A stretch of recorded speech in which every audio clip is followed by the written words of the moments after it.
Hi, and thanks for logging on to the Daily Dvar. Here's a brand new halacha for you, and it's for Monday, the 23rd day of January. Here we go. Today's halacha is about wine and brachas on wine in the middle of a meal. We already explained to you several days ago that when you make the bracha of borei pri hagafen on a cup of wine, that covers for all the drinks that you will have during the rest of the meal. So even if you had not made hamotzi, but like even at a snack, if you had wine or grape juice at the beginning of a meal and said borei pri hagafen on that, that is so important that then later when you have a sip of soda or something like that, especially if it was there at the table, then the borei pri hagafen covered for all those other drinks, and they will not need their own shehakol before they begin because the borei pri hagafen covered for them. Okay, but you might have already known that. We taught that a few days ago. But here's something new.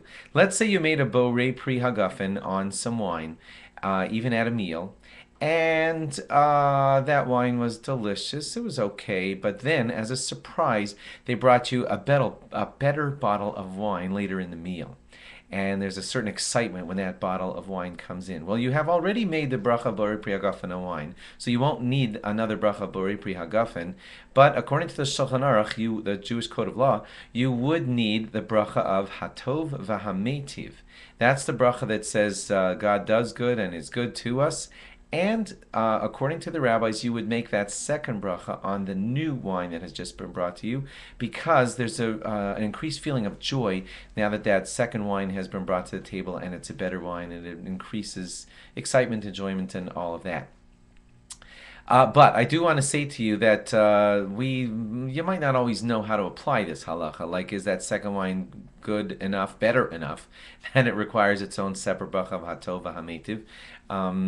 So I would probably suggest that the safest thing to do is, you're now knowledgeable that this halacha exists. Ask your rabbi if these situations ever arise for you. I've had like I don't want to say brands and diss one brand over another, but you had a brand which excites you that much, and then they brought in this other brand later in the meal, and you know that that's going to happen perhaps, or it sometimes happens. Ask the rabbi to suggest for you exactly for your wine situation. Whether you're now educated that the bracha of hatov v'hametiv exists, now that you know it exists, you can ask for your particular situations whether it applies to this situation where they brought you this kind of wine, or they sometimes bring you that kind of wine, and ask your rabbi, should I, in case of going from this wine to being upped to this wine in the middle of the meal, would I make a hatov v'hametiv? Because that is what the law says, and then see if it applies to your specific situations. Thanks for logging on.